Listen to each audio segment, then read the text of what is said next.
प्रभु आराधने, तोरे घर में तोरे मंदिर में आएंगे, तोरे घर में तोरे मंदिर में आएंगे।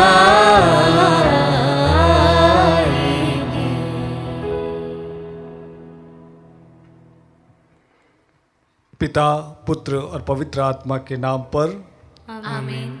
हमारे प्रभु यीशु ख्रिस्त की कृपा, ईश्वर का प्रेम तथा पवित्र आत्मा का साहचर्य आप सबों को प्राप्त हो और आपकी आत्मा के साथ। ख्रिस्त में प्रिय विश्वासी भाई और बहनों, यह हमारा सौभाग्य है कि आज की मिस्सा में भाग लेने का अवसर हमें मिला है। शायद बहुत सारे लोगों ने एक सपने देखे होंगे कि कल का दिन मेरे लिए अच्छा होना चाहिए, या कल के दिन में मैं ये करूँगा।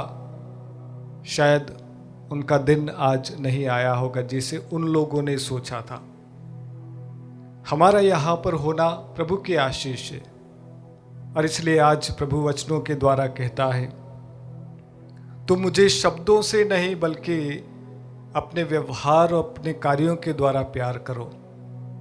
जो लोग मुझे प्रभु प्रभु कहकर पुकारते हैं, इसका अर्थ ये नहीं कि ये लोग मुझे प्यार करते हैं। जब तक ये लोग मेरे पिता की इच्छा पूरी नहीं करते, तब तक ये लोग मुझे प्यार नहीं करते हैं। आज के मिस्सा में भाग लेने के लिए मैं आप सभी का स्वागत करता हूँ, और विशेष रूप से हम प्रार्थना करें कि प्रभु का प्यार हम सभी के जीवन में आ जाए, ताकि हमारे व्यवहार के द्वारा हम दूसरों को प्रभु के बारे में बता सकें। आइए इसी मतलब के साथ में आज की मिस्सा में हम भाग लें। भाइयों बहनों, हम अपने पापों को स्वीकारें ताकि हम यह पवित्र बलि चढ़ाने के योग्य बन जाएं। हे भाइयों बहनों, मैं सर्वशक्तिमान ईश्वर और आप लोगों के सामने स्वीकार करता हूँ कि मैंने मन, वचन और कर्म से तथा अपना कर्तव्य पूरा न करने से, अपने कसूर से, अपने भारी कसूर से घोर पाप किया है। इसलिए मैं नित्य कुंवारी धन्य मरियम से, सब स्वर्गदूतों, संतों और आप लोगों से, हे भाई और बहनों, विनती करता हूँ कि आप लोग मेरे लिए प्रभु ईश्वर से प्रार्थना करें। सर्वशक्तिमान ईश्वर हम लोगों पर दया करे और हमारे पाप क्षमा कर हमको अनंत जीवन प्रदान करे।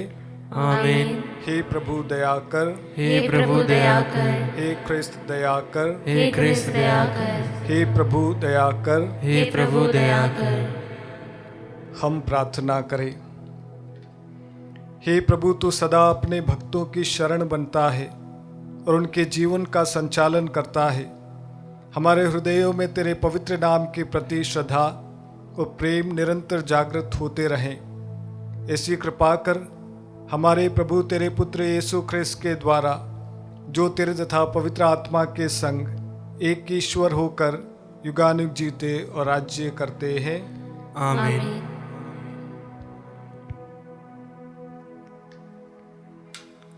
सर्वशक्तिमान ईश्वर आपको आशीर्वाद प्रदान करे ताकि आप योग्य रीति से प्रभु के वचनों की घोषणा कर सकें।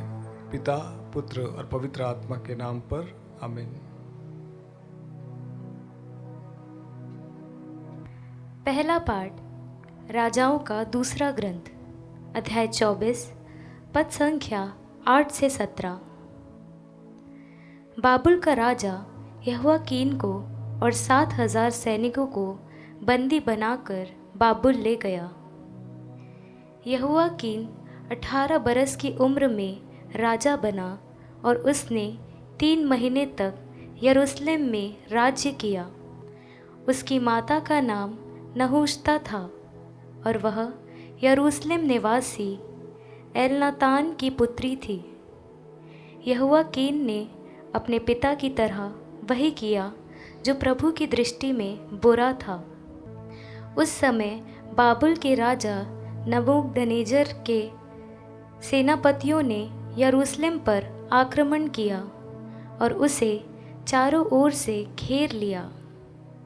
जब उसके सेनापति यरूशलेम का घेरा डाल चुके थे, तो बाबुल का राजा नबूकदनेजर स्वयं पहुंचा और यहोयाकीन ने अपनी माता, अपने दरबारियों, पद अधिकारियों और खोजों के साथ बाबुल के राजा के प्रति आत्मसमर्पण किया।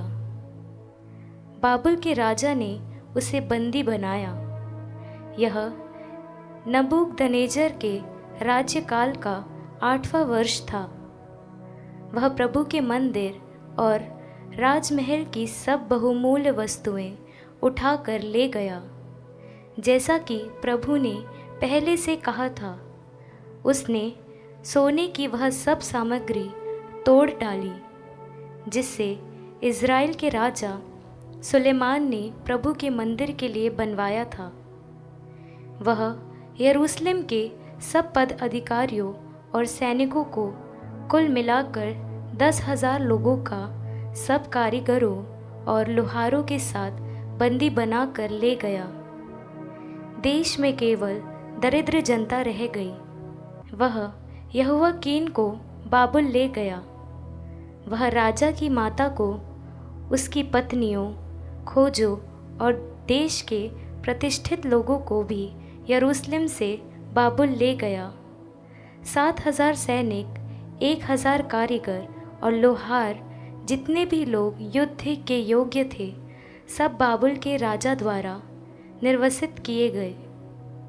बाबुल के राजा ने यहोयाकीन के स्थान पर उसके चाचा मतन्याह को राजा के रूप में नियुक्त किया और उसका नाम बदलकर सिदकिय्याह रखा। प्रभु की वाणी। ईश्वर को धन्यवाद। भजन अनुवाक्य। हे प्रभु, अपने नाम की महिमा के हेतु हमारी सहायता कर। हे प्रभु, अपने नाम की महिमा के हेतु हमारी सहायता कर। हे प्रभु, गैर यहूदी तेरी प्रजा के देश में घुस आए हैं। उन्होंने तेरा पवित्र मंदिर दूषित किया, यरूशलेम को खंडरों का ढेर बना दिया और तेरे सेवकों के शव तथा तेरे भक्तों का मांस आकाश में पक्षियों तथा पृथ्वी में पशुओं के भोजन के लिए छोड़ दिया। अनुवाक्य। हे प्रभु, अपने नाम की महिमा के हेतु हमारी सहायता कर। उन्होंने यरूशलेम में रक्त पानी की तरह बहाया है। मृतकों को दफनाने के लिए कोई नहीं रहा। हमारे पड़ोसी हम पर ताना मारते हैं। हमारे आसपास रहने वाले हमारा उपहास करते हैं। हे प्रभु, क्या तू सदा के लिए हम पर अप्रसन्न रहेगा? तेरा क्रोध कब तक अग्नि की तरह जलता रहेगा? अनुवाक्य। हे प्रभु, अपने नाम की महिमा के हेतु हमारी सहायता कर। हमारे पूर्वजों के पापों के कारण हम पर अप्रसन्न ना हो। शीघ्र ही हम पर दया कर, क्योंकि हम घोर संकट में पड़े हैं। अनुवाक्य। हे प्रभु, अपने नाम की महिमा के हेतु हमारी सहायता कर। जय घोष। हालेलुया। प्रभु कहते हैं, यदि कोई मुझसे प्यार करेगा तो वह मेरी शिक्षा पर चलेगा। मेरा पिता उसे प्यार करेगा और हम उसके पास आकर उसमें निवास करेंगे। हालेलुया।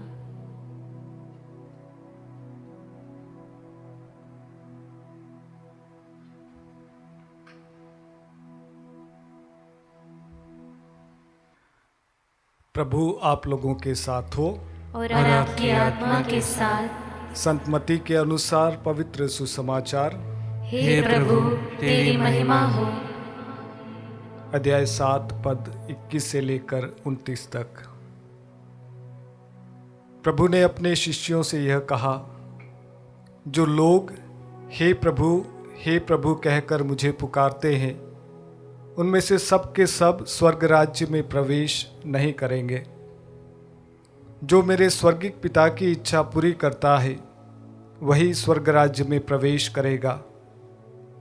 उस दिन बहुत से लोग मुझसे कहेंगे, हे प्रभु, क्या हमने आपका नाम लेकर भविष्यवाणी नहीं की, आपका नाम लेकर अबदूतों को नहीं निकाला, आपका नाम लेकर बहुत से चमत्कार नहीं दिखाए? तब मैं उन्हें साफ साफ कह दूंगा, मैंने तुम लोगों को कभी नहीं जाना। रे कुकर्मियों, मुझसे दूर हट जाओ। जो मेरी ये बातें सुनता और उन पर चलता है वो समझदार मनुष्य के सदृश्य है, जिसने चट्टान पर अपना घर बनाया। पानी बरसा, नदियों में बाढ़ आई, आंधियाँ चली और उस घर से टकराई, तब भी वह घर नहीं ढहा, क्योंकि उसकी नींव चट्टान पर डाली गई थी। जो मेरी ये बातें सुनता है परंतु उस पर नहीं चलता है, वह उस मूर्ख के सदृश्य है, जिसने बालू पर अपना घर बनवाया। पानी बरसा, नदियों में बाढ़ आई, आंधियाँ चली और उस घर से टकराई, वह घर ढह गया और उसका सर्वनाश हो गया। जब यीशु का यह उपदेश समाप्त हुआ तो लोग उनकी शिक्षा पर बड़े अचंभे में पड़ गए, क्योंकि वो उनके शास्त्रियों की तरह नहीं बल्कि अधिकार के साथ शिक्षा देते थे। यह प्रभु का पवित्र सुसमाचार है।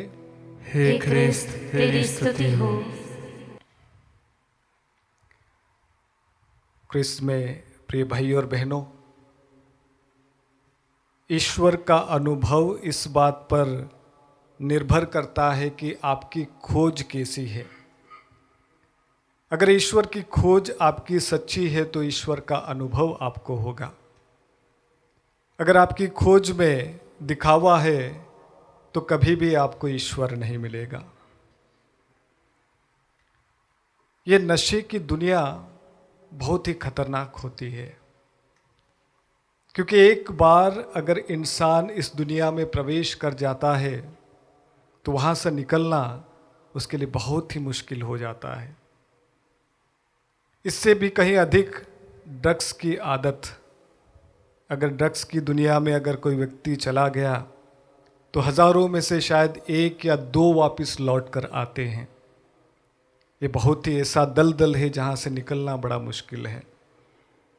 और इसीलिए मैं हमेशा लोगों से कहता हूँ कि एक्सपेरिमेंट की दुनिया से दूर रहिएगा, ये प्रयोग की दुनिया से दूर रहिएगा। लोग आपके पास में आएंगे कि चलिए एक बार इसका प्रयोग करके देखते हैं, एक बार इसको चख कर देखते हैं, और फिर आप उस दलदल में हमेशा के लिए फंसते जाएंगे। मैं इसलिए ये कह रहा हूँ कि देखिए, जब आदमी इसका आदी होता है, व्यक्ति इसका आदी होता है, एडिक्ट होता है, तो उसमें अलग अलग स्टेजेस होते हैं। एडिक्शन की दुनिया में एक ऐसी स्टेज आती है जब व्यक्ति अपनी आदत को नकारने लगता है। उसको प्यार करने वाले लोग हमेशा उसकी भलाई के लिए और घर की शांति के लिए कहते हैं कि बेटा या बेटी तू इस आदत को छोड़ दे, और वो उन्हें खुश करने के लिए हमेशा कहता है कि मैं कल से इस बात को छोड़ दूंगा, कल से कभी नशा नहीं करूंगा। और वो झूठ पर झूठ बोलता जाता है, वो आडंबर पर आडंबर करता है, दिखावे पर दिखावे करता है, और उसका कल कभी नहीं आता है। प्रिय भाई और बहनों, जिस दिन वह व्यक्ति यह स्वीकार कर लेता है कि मुझे आदत लगी हुई है, मैं इस एडिक्शन की दुनिया में फंसा हुआ हूँ, नशे के दलदल में फंसता जा रहा हूँ, जिस दिन वो स्वीकार करेगा कि मुझे आदत लगी हुई है, मुझे कोई मदद करो, उस दिन से उसकी नई जिंदगी की शुरुआत होती है। और वो दिन उसके जीवन में आना है जब उसको आभास होता है कि ये मेरी कमज़ोरी है और मैं इससे बाहर निकलना चाहता हूँ। तब से उसके नए बनने के दिन शुरू हो जाते हैं, और जब तक ये आभास नहीं होता तब तक वो कभी भी वापस लौट कर नहीं आएगा। प्रिय भाई और बहनों, बहुत सारे लोग हे ईश्वर करके चिल्लाते रहते हैं, पुकारते रहते हैं, दिखावा करते रहते हैं कि हम ईश्वर को प्यार करते हैं, परंतु वे ईश्वर से काफ़ी दूर हैं। सच्चाई तो यह है कि ये लोग वास्तव में ईश्वर से डरते हैं। ये सच्चाई है कि क्योंकि जिस दिन वो ईश्वर के पास में आ जाएंगे, उस दिन उनकी ज़िंदगी उजागर हो जाएगी, उनकी सच्चाई सामने आ जाएगी, उनका सच्चा व्यक्तित्व सामने आ जाएगा। और इसीलिए ये लोग डरते हैं कि वास्तव में हम ईश्वर के पास में नहीं जाएं।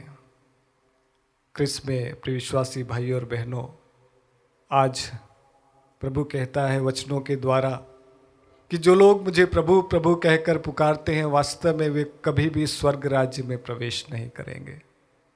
और जो लोग वास्तव में अपने कर्मों के द्वारा मेरे पिता ईश्वर की इच्छा पूरी करते हैं, वही लोग ऐसे लोग हैं जिन्होंने चट्टान पर अपना घर बनाया। फिर चाहे लोग उनके बारे में कितनी ही बात कर ले, फिर चाहे लोग उनकी कितनी ही टांगें खींचने की कोशिश कर ले, वे कभी भी हताश और निराश नहीं होंगे। क्रिस्त में प्रिय विश्वासी भाई और बहनों, मैं आपका स्वागत करता हूँ। अपने जीवन को झांक कर देखें, क्या आपकी तलाश एक सच्ची तलाश है? क्या आप सच्चे मन से ईश्वर को खोजते हैं? क्योंकि जिस दिन आप सच्चे मन से ईश्वर को खोजते हैं, बहुत सारी बातें आपके सामने उजागर होगी, बहुत सारे ऐसे रिश्ते आपके सामने आएंगे जो वास्तव में आपको ईश्वर से दूर लेकर चले जाएंगे। बहुत सारी ऐसे बातें आपके सामने आएगी जो आपको वास्तव में ईश्वर से दूर लेकर जाती है। इसका अर्थ ये है कि ईश्वर चाहता है कि आप एक नया जीवन शुरू करें। तब आपकी जीवन शैली बदल जाएगी, आपका बात करने का तरीका बदल जाएगा, आपके शब्दों में वो शक्ति होगी जो वास्तव में दूसरे लोग उसका अनुभव करेंगे। मैं आपका स्वागत करता हूँ। सच्चे दिल से ईश्वर की खोज कीजिएगा। उसमें कभी कभी आपको हताशा और निराशा होगी, पर बने रहिएगा। एक दिन ईश्वर का अनुभव आपको और आपके परिवार को ज़रूर मिलेगा।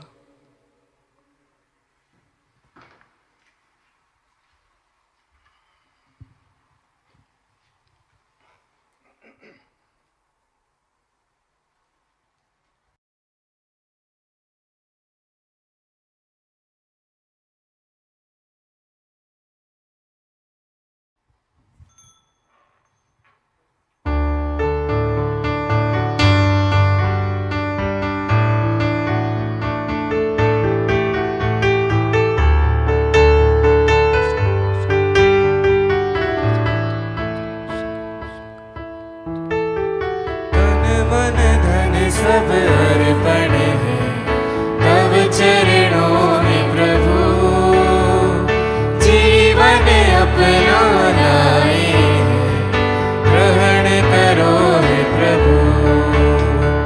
दाखरस रोटी की भेंट चढ़ाते हैं, यीशु मसीह के संग हर्षित आते हैं।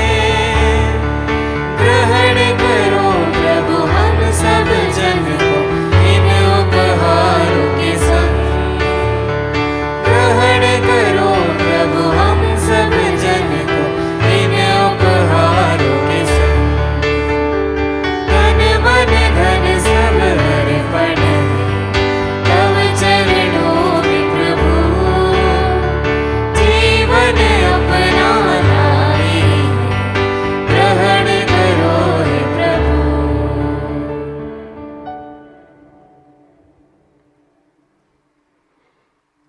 भाइयों और बहनों, प्रार्थना कीजिए कि सर्वशक्तिमान पिता ईश्वर मेरा और आप लोगों का यह बलिदान ग्रहण करें। प्रभु अपने नाम की स्तुति तथा महिमा के लिए और हमारे तथा अपने समस्त पवित्र कलीसिया के लाभ के लिए आपके हाथों से बलिदान स्वीकार करें। हे प्रभु, शांति और प्रशंसा का यह बलि कृपा पूर्वक ग्रहण कर इसके प्रभाव से हमारा हृदय शुद्ध हो जाए और हम अपना प्रेम समर्पित कर तुझे प्रसन्न करें। यह वर दे हमारे प्रभु ख्रिस्त के द्वारा। आमीन। प्रभु आप लोगों के साथ हो और आपकी आत्मा के साथ। प्रभु में मन लगाइए। हम प्रभु में मन लगाए हुए हैं। हम अपने प्रभु ईश्वर को धन्यवाद दें। यह उचित और न्याय संगत है। हे प्रभु पवित्र पिता, सर्वशक्तिमान और शाश्वत ईश्वर, ये वास्तव में उचित और न्याय संगत है, हमारा कर्तव्य तथा कल्याण है कि हम सदा और सर्वत्र तुझे धन्यवाद दे। तुझ में ही हमारा जीवन, हमारी गति और हमारा अस्तित्व निहित है। इस पृथ्वी पर निवास करते समय हम ना केवल तेरे प्रेम का नित्य अनुभव करते हैं, बल्कि अनंत जीवन की प्रतिज्ञा के अधिकारी भी बन जाते हैं। जिस आत्मा के द्वारा तूने यीशु को मृतकों में से पुनर्जीवित किया, उसी का प्रथम फल प्राप्त होने से हमें यह आशा मिली है कि हम पास्का रहस्य में एक चिरस्थायी भाग प्राप्त करेंगे। इसलिए सभी स्वर्गदूतों के साथ मिलकर हम बड़े समारोह के साथ तेरा गुणगान करते हैं।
हे प्रभु, तू वास्तव में पवित्र है, सारी पवित्रता का स्रोत है। हम तुझसे प्रार्थना करते हैं तो इन उपहारों को अपने आत्मा के संस्पर्श से पवित्र कर दे, कि हमारे प्रभु यीशु ख्रिस्त का शरीर तथा रक्त बन जाए। जब इस स्वच्छा से मृत्यु के लिए सौंपे गए, उन्होंने रोटी ली, तुझे धन्यवाद दिया और रोटी तोड़कर उसे अपने शिष्यों को देते हुए कहा, तुम सब इसे लो और इसमें से खाओ, क्योंकि यह मेरा शरीर है जो तुम्हारे लिए बलि चढ़ाया जाएगा। हे मेरे प्रभु, हे मेरे ईश्वर,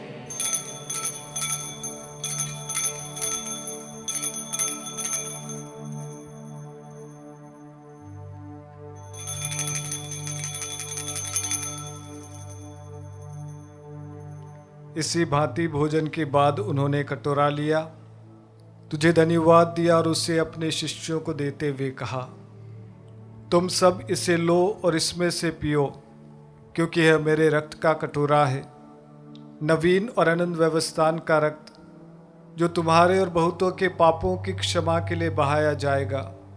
तुम मेरी स्मृति में यह करो। हे मेरे प्रभु, हे मेरे ईश्वर।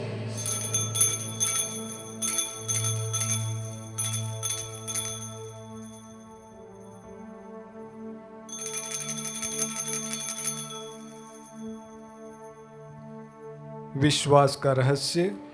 हे प्रभु, हम तेरी मृत्यु तथा पुनरुत्थान की घोषणा तेरे पुनरागमन तक करते रहेंगे।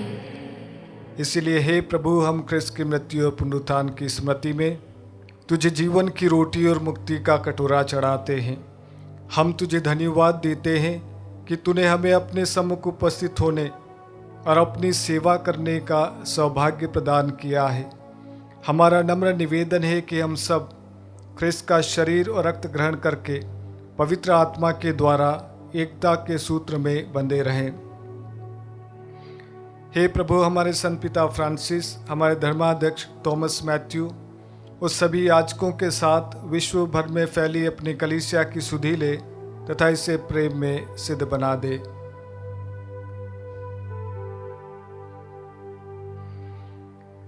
हमारे उन भाई बहनों की भी सुधीले जो पुनरुत्थान की आशा में परलोक सिधार चुके हैं, उन्हें और सभी मृतकों को अपने दर्शन का सौभाग्य प्रदान कर हम सब पर दया दृष्टि डाल कि हम भी अनंत जीवन के सहभागी बने और ईश्वर की माता धन्य कुंवारी मरियम, उनके वर धन्य योसेफ, धन्य प्रेरितों तथा सभी संतों के साथ जो युग युग में तेरे प्रति विश्वस्त बने रहे, तेरी स्तुति और महिमा कर सके, तेरे पुत्र यीशु ख्रिस्त के द्वारा।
आए धन्यवादी हृदय से प्रभु के पास में आए और वही प्रार्थना बोले जो प्रभु ने हम सभी को सिखाई है।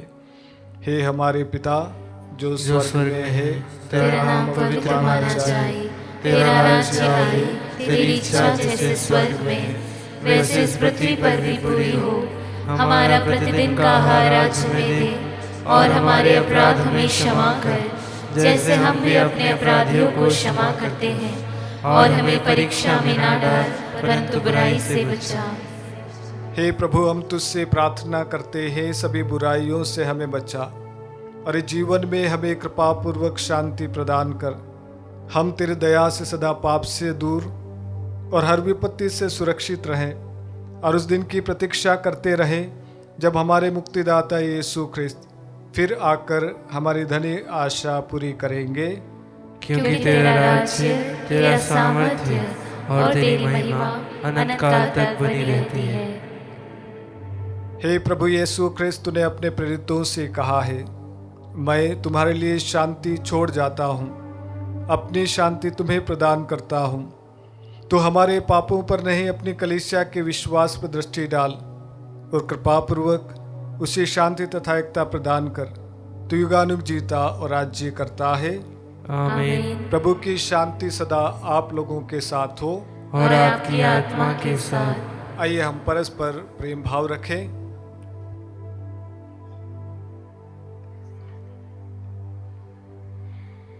हे ईश्वर के मेमने, तू संसार के पाप भर लेता है, हम पर दया कर। हे ईश्वर के मेमने, तू संसार के पाप भर लेता है, हम पर दया कर। हे ईश्वर के मेमने, तू संसार के पाप भर लेता है, हमें शांति प्रदान कर।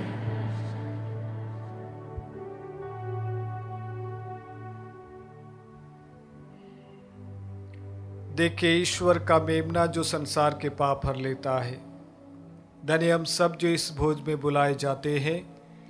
हे प्रभु, मैं इस योग्य नहीं हूँ कि तू मेरे यहाँ आए, किंतु एक ही शब्द कह दे और मेरी आत्मा चंगी हो जाएगी। क्रिस्त का शरीर और रक्त जीवन के लिए हम रक्षा करता रहे। आमीन।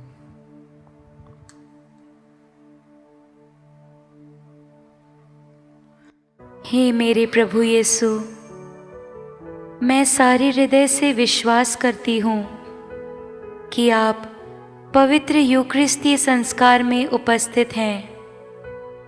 हे प्रभु, मैं सभी चीज़ों से बढ़कर आपको प्रेम करती हूँ और मेरी यही अभिलाषा है कि आप मेरी आत्मा में आकर बस जाएं, क्योंकि हे प्रभु, मैं आपको आज ग्रहण करने में असमर्थ हूँ।